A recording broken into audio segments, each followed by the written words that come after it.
今回は V2.11 の新機能、ウミガメ数について説明します。そもそもウミガメ数とは何でしょう。強くなってくると、序盤の定石を覚えたくなってくると思います。しかし、最善の進行だけでもたくさんの分岐があり、全部覚えるのは大変です。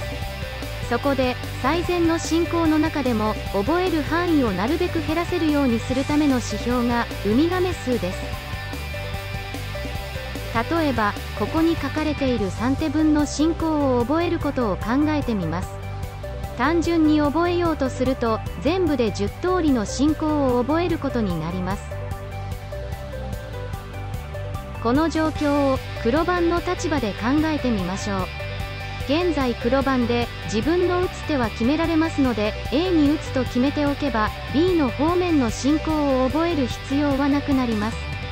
A の後は白の番で C か D のどちらに打ってくるかは相手が決めますが C なら H、D なら I と決めておけば全部で2通り覚えておけば良いことになります。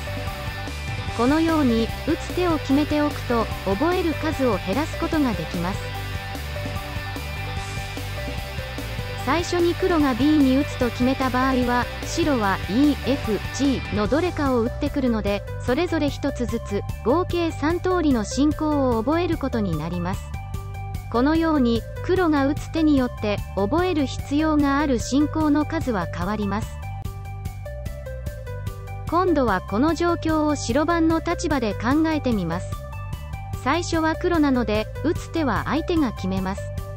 黒が A に打ってきた場合白は C か D を選べますが D を選ぶとその次の黒が3通りあるので C に打った方が覚える数が少なくて済みます。黒が B に打ってきた場合白は3つ選択肢がありますが E を選ぶとその次の黒は1通りしかないので1通りだけ覚えれば良いことになります。結論として黒が A、B どちらに打っても白は黒の選択肢が少ない方に打つことで1通りずつ覚えておけば良いことになります。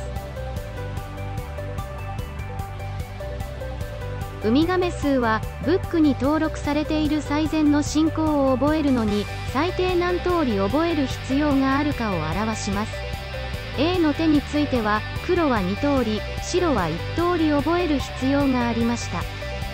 B の手は黒は3通り白は1通り覚える必要があります。黒の立場としてはこの局面では A の進行を覚えた方が効率的ということになります。では実際の表示例を見てみましょう。寄付ボックスの標準ブックの最善進行は黒は最小65通り白は最小4通りで暗記することが可能です。マスの左上が現在手番側のウミガメ数、右上が相手側のウミガメ数です。今は白番なので、左上が白のウミガメ数です。最善ではない手にもウミガメ数が表示されていますが、これはその後の両者最善進行を暗記する場合の最小数を表します。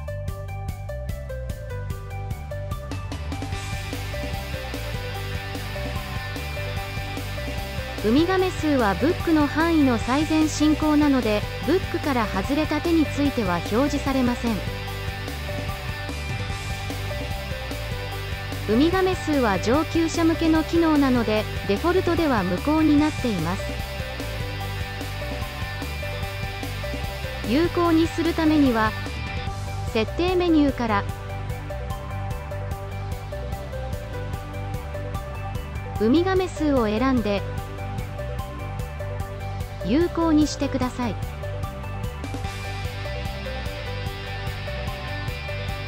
操作パネルの亀のアイコンで表示のオンオフを切り替えることができます。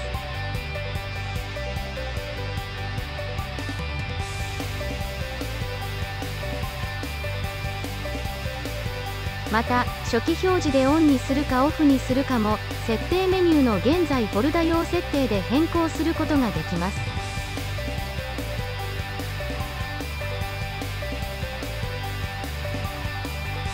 ウミガメ数はブックに登録されている最善進行について算出しますので、ブックに偏りがあると、値が小さくても、覚える数が少なくて済むというよりは、ブックが充実していないだけという可能性がありますので注意してください。このような場合は、ブックの強化機能もうまく活用してください。ブックの強化機能とウミガメ数の機能を使って、序盤の戦略を検討してみてください。